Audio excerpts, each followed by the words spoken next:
Hey guys, welcome to another question cast, and this time we're going to jump right into the questions because I understand that a lot of people watch these question casts just for the questions and answers and don't necessarily want an update on my life and how things are going. I do want to do more casts that talk about how the company is going and what's going on, and I think that a lot of people do like that, but I think that there is a divide between the people who want to hear the questions and the people who want to hear the updates on how things are going. And so, you know, with this channel, we just play it by ear. It's not an extremely important part of my business. It is something that I like to do, and I think that it gives people a lot of reason to want to buy through me if they can actually see what I look like and what I'm talking about and hear kind of some of my opinions and ideas on things. And so that's kind of the reason why we started doing the casts. But this isn't a big company. We don't have a board of people making decisions. We don't have focus groups. We're not even like the big YouTube stars that put a lot of thought and effort into their videos. This is just me sitting in a car talking. And so I do appreciate the feedback. I'll do whatever people want to see and they think that they like. And so I do check out the comments. So let me know what you think. It's up to you, basically.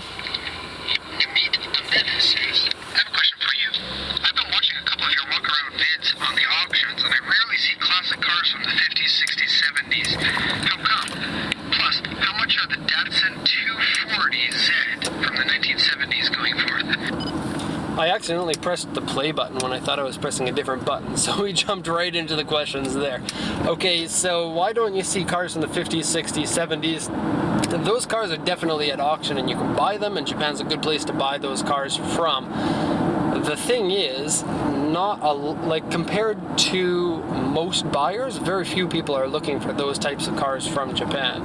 And so that's, I guess, the main reason. We do have a dealer that buys a lot of older cars, but old cars are expensive and the Japanese market doesn't give you a discount. Once a car gets to a certain age, it basically has a world price for it. And people do buy those cars from Japan if the price is right, but the Japanese market itself prices luxury older cars, you know, kind of like your Gullwing SL. Those cars can be really expensive here because Japanese people who like those cars spend a lot on them.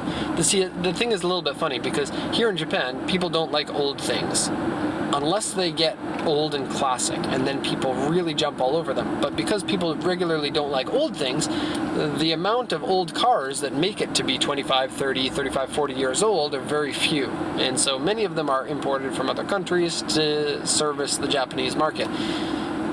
It happens the other way around. We bought a Porsche 356 for a customer in France, and that Porsche was, the history could be tracked on this. This car was in Europe, and then it went to USA, and then it went to Japan, and then went back to Europe. And so sometimes cars that are classic will jump around the world. At least some of them will. So it's kind of an interesting thing.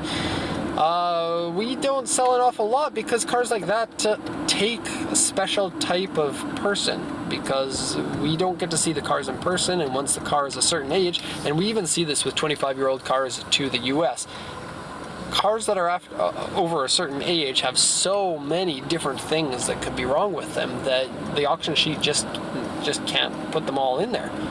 And so there is a higher risk with older cars, and if you're looking at old classic cars, especially ones that are over $50,000 or $100,000, a lot of people aren't willing to make that kind of a leap. If you're looking at $10,000, $15,000, $20,000 vehicles, it's a little bit easier to swallow. So I guess it's all those reasons put into one. About the Fairlady Z, it's been on the increase in price for quite some time now. At the moment, they'll sell anywhere excuse me, from about 600,000 yen to about 2.5 million yen. So they've got a nice wide margin of the amount that they sell for. And that happens with most cars. Once they reach a certain age, the low-end ones sell for a low price and the high-end ones sell for a high price, and the difference between the two just gets wider and wider. And so if I were looking for one, I wouldn't go for less than about 1 million yen, and that still won't get you a perfect one. If you're one of those people who has a lot of money, which nothing against you if you do, but if you have lots of money, then you can go and get one that's more expensive, and you don't have to worry about the value of that car decreasing unless you crash it. That's weird.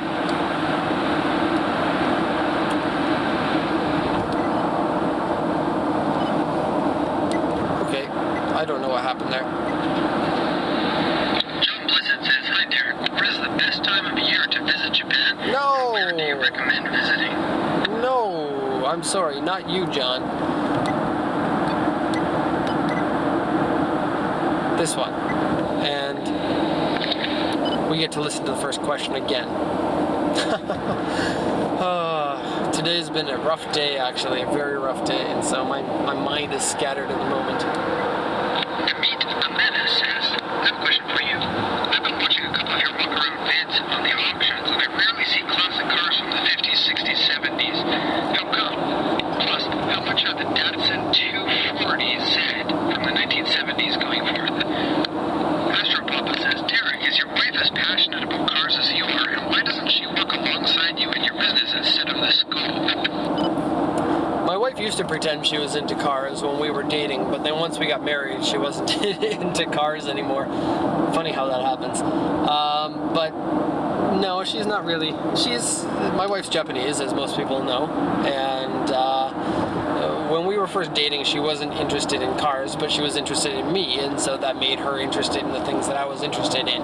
But then when you live with somebody for a long enough time, then this initial elation that you get with the person and sudden interest in their interests will fade away if it's not a real interest. And so she's not actually a car person, but she wanted to spend time with me talking about the things that I like to talk about, and so I don't think that there's anything wrong with that.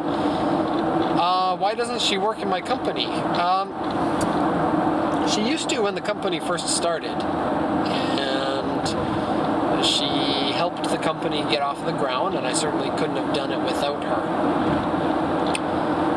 She doesn't really have an interest to work in this line of work, and she kind of wants to do her own thing as well.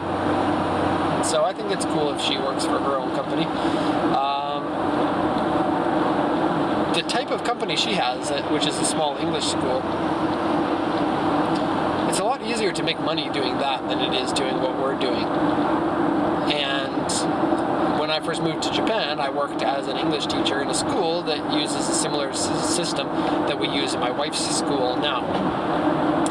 And I think that it's good to diversify. I think that a company like ours that relies heavily on our brand image and on the exchange rate can have fluctuations. There's lots of things that are out of my control. We can do a very good job trying to satisfy people, but all it takes is one person who's a little bit loopy to be dissatisfied for something and then make it his goal in life to damage the company. And so when something like that happens, we need something to fall back on. And it's also nice to not work with your wife, so that when you're having conversations with your wife, it's not always surrounded around your work.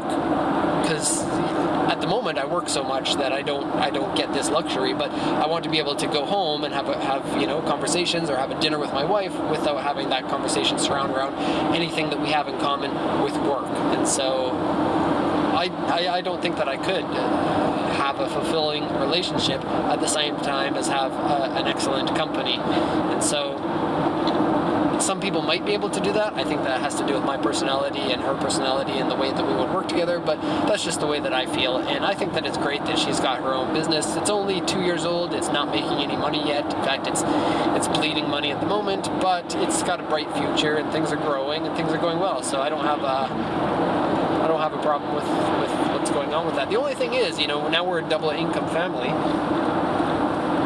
We don't get as much time with our kids as we'd like, but most of that's my fault for just working too much. Boy15 says, "Derek, thanks so much for answering my question. Since you were mentioning that you were at the dealer-only auction, do you find the cars there to normally be of higher grade?" Yes, the dealer-only auctions I was referring to in that video was all of the auctions that we buy from. And so the general public can't go to these auctions that we go to. And all of the sellers are dealers, and all of the buyers are dealers. And so the system is for Japanese cars to be traded in from the dealers, and then they get sent to the auctions. And in Japan, Japan's very different from a lot of countries, and you can't just assume that things are the same here as they are in other countries. In another country, especially every country in the world, the cars come in from the dealer trade-in, and then the dealer will put them on the lot, unless it's a terrible piece of crap, and then it goes to the auctions. And that's just not the case here in Japan, where most used car dealers don't have a very wide breadth of product. So what I mean by that is that if the dealer sells like 3 or 5 year old cars, then they'll have just your regular run-of-the-mill regular cars. If they do sports cars, then they'll have an assortment of, you know, the Fair Ladies and the Skylines and the Imprezas and whatnot. But for a lot of older cars, once they reach like 15 years old, a lot of the dealers will specialize in certain makes and models. And so that means if they get one of them will only have Skylines. And there are a lot of shops that only deal in Skylines, or Skyline Silvias, or something like that. Dealer trade-in cars here in Japan, the regular way of business is just to send those to the auction. And so what that means is the auctions here in Japan have bad cars, medium cars, and good cars. Whereas an auction in most countries would be mostly bad cars with the odd medium cars and very few good cars. And so in Japan, I mean, a lot of companies will say Japan cars at auction are super high grade and super high quality, but that's not an entire whole story. The cars in Japanese auctions can be good and can be bad, and it's just a matter of finding the good ones out of the sea of all of the different types of cars. But I think that a lot of customers just think dealer auctions, well, they're probably only the cars that were discarded and not wanted. And that's just not the case. Thomas 13 says, I'm wondering, is avoiding the highways that much of a hassle or time consuming to validate the costs? I read that one a little bit slow because I was trying to put together a question while reducing what he said in the question there. And if you are writing a question, that one wasn't so much of a problem, but I just messed up trying to, suddenly try to condense it before I can't even speak. I pressed the button on the voice recorder, and then I looked at the question, and I was like, oh, I can't read all of that, and then I suddenly went on. So it just sounds like I'm a little bit handicapped, and for the most part, I'm not. Yeah, if you're going to write questions, then the smaller the question, the better, because if it's too long, I can't record it all, because just it doesn't flow so well with the type of videos that we do. Anyways, one thing that I pulled out of that was the fact that I'm always talking about how expensive the toll roads are, and I think to a lot of people, they think, if the toll roads are so expensive, why don't you just not drive on the toll roads? And that's a really good question, because in Canada we have toll roads, but it's very few and far between, and for the most part, you have to take the toll road, and then it's on a highway, and it's going 4 hours or 6 hours or something. Anyways, so here in Japan, I go to the port every day. It takes me 45 minutes to go on the toll roads, and the toll roads cost me about 2,000 yen. There and back, so 1,000 yen, or about $8 there, $8 back or so. And that's 45 minutes of driving. If I were to not take the tolls, then the amount of time that it would take would be extended 2 to 3 or 4 times longer, because traffic lights, congestion, roads that don't go in the direction that you're going, it's a little bit of a mess. And then if you add in the fact that if it takes longer, you're consuming more fuel, and when you go on the highway, you can drive most of the time 60 kilometers an hour, or 80 kilometers an hour, or even 100. You're going to get better fuel economy because of that. It balances out to an extent, and because I'm always really busy, it's not even really a question. It's I don't have time to do it not going on the highways. And so I make a lot of fuss talking about how much money I'm spending, but don't pay attention to that. It's a better situation for me, and it would be stupid for me not not to pay for that and just take the regular roads. So yeah, it's just me complaining. Bobby Hart says, "Hi Derek, I was wondering how does the healthcare work in Japan? Is it similar to Canada?" This is a really interesting question, but I don't think everybody who subscribes to this channel really wants to hear about the answer of this sort of thing. So I'm going to be a little bit brief in it. So I come from Canada, and Canada has one of the world's best healthcare systems. And this is really ironic for Canadians to see what happened in the USA, because I know I've got a lot of US subscribers with the Obamacare thing, because in Canada it's like single payer. It's what Obamacare was originally supposed to be. And throughout the election, or not the election, but throughout the last few years, you've been hearing a lot of things in U.S. politics about how bad this system is, and especially when it was going through all of the misinformation and the lies basically that were going on. There were a bunch of people that were saying, up in Canada you have to wait so long for healthcare treatments because blah blah blah blah blah, and it's from what I've seen, it's not true. And I've had some very serious medical conditions that were almost fatal for me when I was younger, and healthcare was amazing, and it's cheap, and it's great, and it's really inexpensive for Canada compared to how much the US pays for the same things. I mean, just look at Canadian medicine that US people buy from over the border. And so I don't want to get too political about this, but the Canadian medical system is very good. That being said, I live in Japan and I can no longer have the Canadian healthcare. The Japanese system is kind of like a cross between the American and the Canadian system.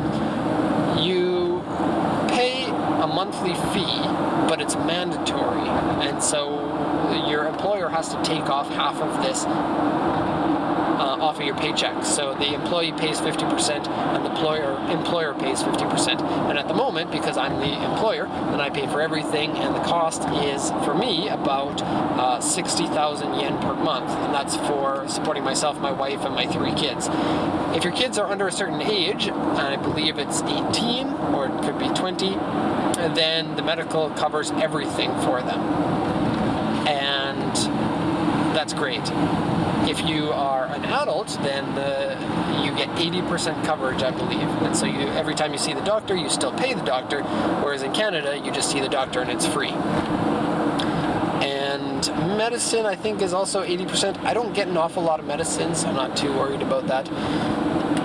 And my son has mental disabilities, and because of that, he gets a special type of status. He gets his own little card, and it means all of his medicine is covered.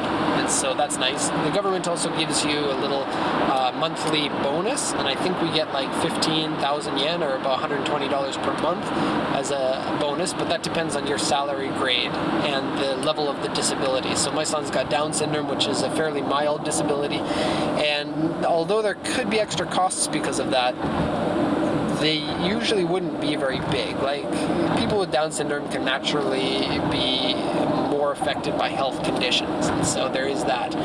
And other than that, there could be special things like speech training, which is something we think that he needs because he's 4 years old and he can't speak basically any words yet. And so there are extra costs, and so the government supports that, and I think that that's very good. I think that Japan is a very good country, probably in, I can't say because I haven't lived everywhere, but I would assume it's somewhere in the top 10 countries, and Canada's in the top 10 countries. I wouldn't consider the U.S. to be in the top 10 countries, and it's shocking to me that before the new healthcare system came in, that people could actually be denied for healthcare insurance because of pre-existing conditions. And so it's shocking to anyone who doesn't live in the USA that something like that could actually be possible in the world's richest country. So, anyways, let's get off of that topic because I don't want to let open Pandora's box in the comment section of all these people arguing about politics, because I'd like to keep that away from this channel if I could. I'm sorry, it is my fault. And I said I would be quick on that, and I wasn't, and I'm sorry about that. Okay, next question. The healthcare in Japan is very good. Canada was better. There's your short answer. Blake Minus says, could a person from America buy a 15 to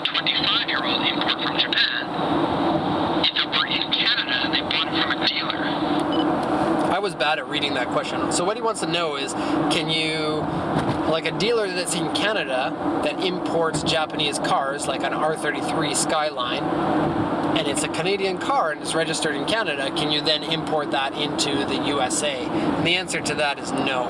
Until the car is 25 years old, you can't import it unless it's on a list of cars that were originally sold in Canada. Not even a list of cars. If the car was originally sold in Canada, then you can most likely import it, and I believe that there are some exceptions. Now, I know this better from the Canadian point of view. We can import American cars any year as long as they're on a list of cars called the RIV, R-I-V, and then you can import them. And they still have to go through a special inspection, and then no problems. For the US, I believe that there's something like that, but if the car is from Japan, then you can't import it. You have to wait until it's 25 years old. Super Rainbow Russ says, how much would it cost to hold a 1991 GTR till next year when it's legal? With our company at the moment right now, you get 30 free days of storage and then 450 yen, or roughly $4.20 per day for storage. And it's 13,500 yen per month, or about $120 per month to store it. The storage is at the port. We can get insurance if you want. The insurance covers anything, basically, as long as it's over the deductible, which is $250. And insurance for 3 months is, depending on the price of the car, anywhere between 7,500 and 112,000 yen. And yeah, we can do that for you. Storage here in Japan is fairly expensive, but for the right car, then it's worth doing. The thing is, people who buy cars don't necessarily like waiting 7 or 8 or 9 months for the car to come in, and I know I certainly wouldn't. My suggestion to, like, for a lot of these people, what they're trying to do is reduce the price inflation that you get once the car is legal in the USA. And this is a very valid concern because, for example, the R32 almost doubled in price when it became importable to the USA, just because there were so many buyers in the USA that wanted them. But what I suggest you do instead of this is, instead of waiting your 7 months, buy a car, Sylvia or a Crown or a Laurel or any car you can import right away, bring it in and sell it, and then pocket your $1,000, $1,500, $2,000 or whatever by selling that, and then buy the next car and keep doing that. And within 7 months, you can profit more off of your original money than the savings you would get in waiting those 7 months. So it's an equation of opportunity costs, and if you don't know what an opportunity cost is, then check that out. It's Economics 101. Toytech860 says, hi Derek, another great video. I have a question for you. How good is the reliability of the RB engine platform? This is a good question because recently I became a member on Kelowna Car Forum, or Kelowna Car Enthusiasts or something like that, and I'm not usually a member on those sort of things. And it's not a forum, it's a Facebook page. And I became a member, and then someone said, they posted a screenshot with both the RB26 engine and the 2JZ engine, and they said, which one wins? Go.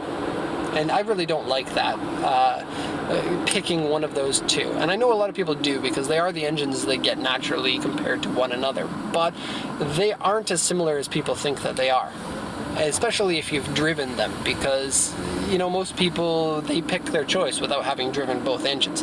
Not everybody, but a lot of people do. And so, you know, a lot of people will just say, I like this engine because it's easier to get a higher horsepower out of, or something like that. I like this engine because it's more reliable. And so I posted on this that, because I've got experience with these engines, that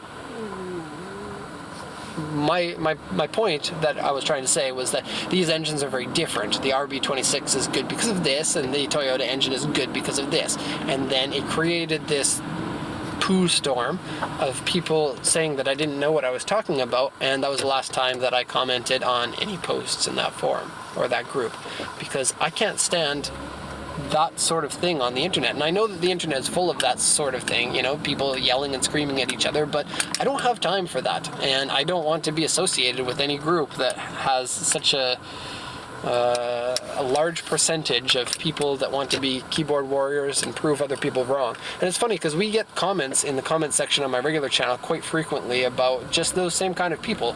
They see a video and they're like, oh my god, I know more than this guy. He must be an idiot and not know anything. And it's true, I don't know everything about all the cars.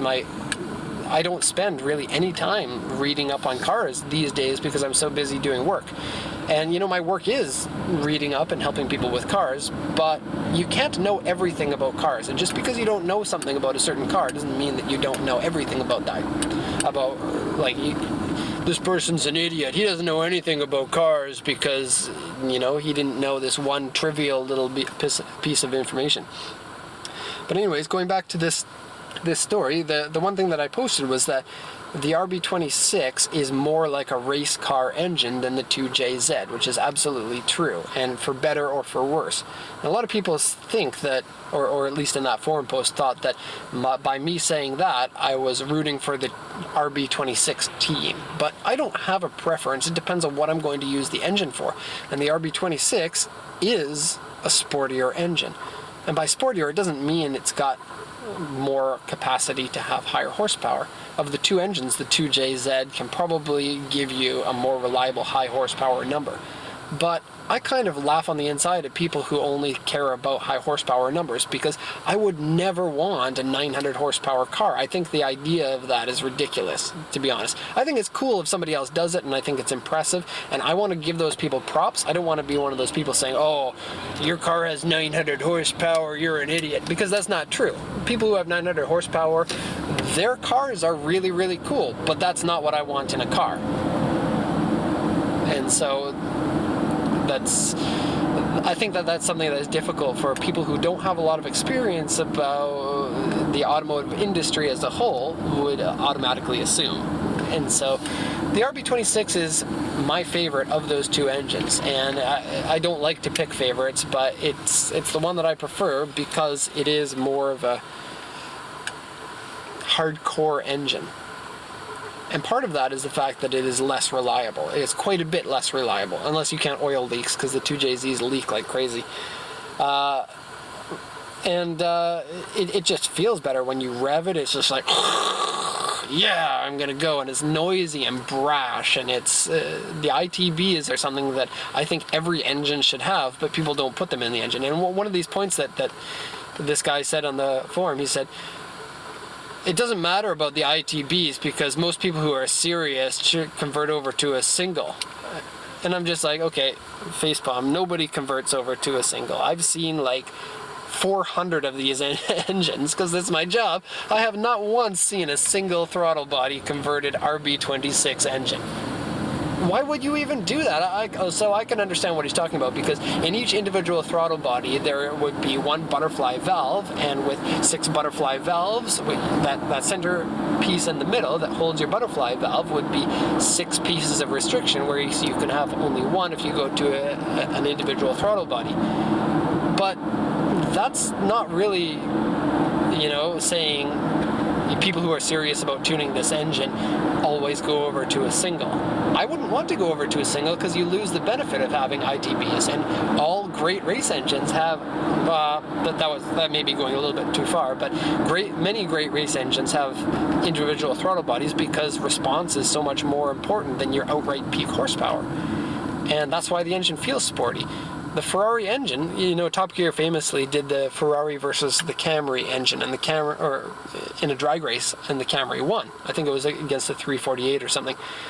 But that doesn't mean that the Camry is a better sports car, because the engine needs to feel throaty and responsive and revvy and happy, and that's why the 4AG is a great engine, even though it's got only 120 horsepower.